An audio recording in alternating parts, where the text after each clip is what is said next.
Good morning learners. आज हम लोग लाइट चैप्टर के बारे में डिस्कस करने जा रहे हैं, जो फिजिक्स का बहुत ही बड़ा इम्पॉर्टेंट चैप्टर है। अगर किसी पर्सन का बहुत सुंदर आंखें हैं लेकिन रूम में अंधेरा है, लाइट की कमी है, तो वह पर्सन कुछ भी देख नहीं सकता, क्योंकि लाइट वह एक साधन है जो किसी वस्तु को देखने में हमें सहायता करता है। अर्थात light is an agent which sensation of site. बिना लाइट के हम लोग किसी भी वस्तु को नहीं देख सकते। लाइट के कुछ नियम हैं, जैसे reflection of light, refraction of light, अर्थात प्रकाश के परावर्तन और प्रकाश के अपवर्तन का नियम। लाइट इज एन इलेक्ट्रोमैग्नेटिक रे that travels in a straight line. Light जो है वह आपका इलेक्ट्रोमैग्नेटिक वेव है, रे है, जो आपका सरल रेखा में, स्ट्रेट लाइन में ट्रेवल करता है। रिफ्लेक्शन ऑफ लाइट, जब प्रकाश की किरण किसी सतह से टकराती है तो पुनः उसी माध्यम में लौट आती है। इसे हम लोग प्रकाश का परावर्तन कहते हैं।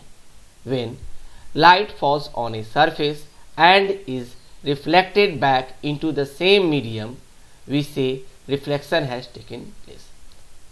दूसरी टर्म होता है रिफ्रैक्शन ऑफ लाइट। तो उसके लिए कहते हैं जब प्रकाश की किरण एक माध्यम से दूसरे माध्यम में जाती है तो वह मुड़ जाती है, उसे हम लोग रिफ्रैक्शन ऑफ लाइट कहते हैं। When light travels from one medium to another medium, it bends from its original path. This phenomenon is called refraction. Terms related to refraction of light.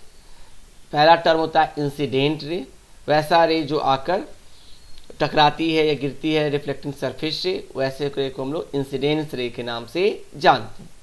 टकरा के जो लौटती है उसे हम लोग रिफ्लेक्टेड रे कहते हैं।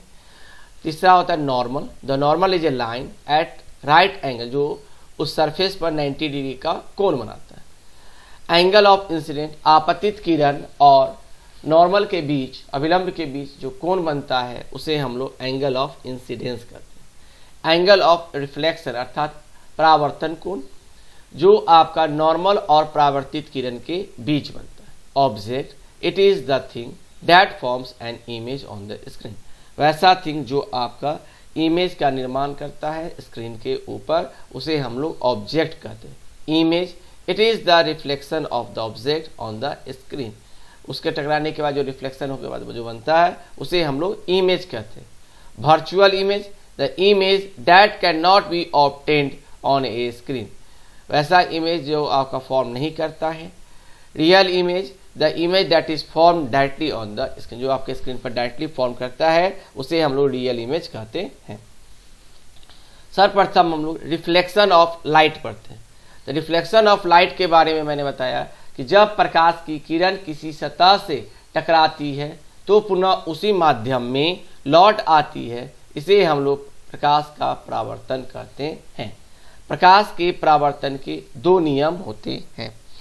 पहला, आपतित किरण अर्थात incidence ray, reflected ray and normal are lies on the same plane, अर्थात आपतित किरण, परावर्तित किरण और अभिलंब तीनों एक ही तल में होते हैं।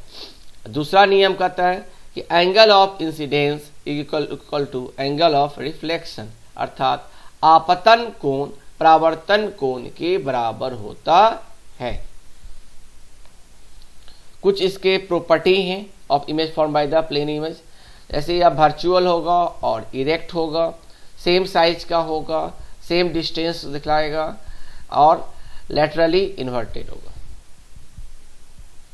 स्फेरिकल इमेज है तो स्फेरिकल मिरर को हम लोग दो भाग में बांटते हैं। एक को हम लोग कनकेव मिरर, दूसरे को हम लोग कन्वेक्स मिरर कहते हैं। Spherical mirror that has its reflecting surface curved inwards, जो अंदर की ओर झुका हुआ रहता है उसको हम कनकेव, और बाहर जिसका निकला रहे और क्या कहिए इसको सरफेस, उसको हम लोग कन्वेक्स के नाम से हम लोग जानते हैं। मिरर में कुछ टर्म इंपॉर्टेंट है, जैसे centre of curvature, focus, principal axis, pole, focal length और रेडियस ऑफ कर्वेचर, जिसे हम लोग डिस्कस करते हैं।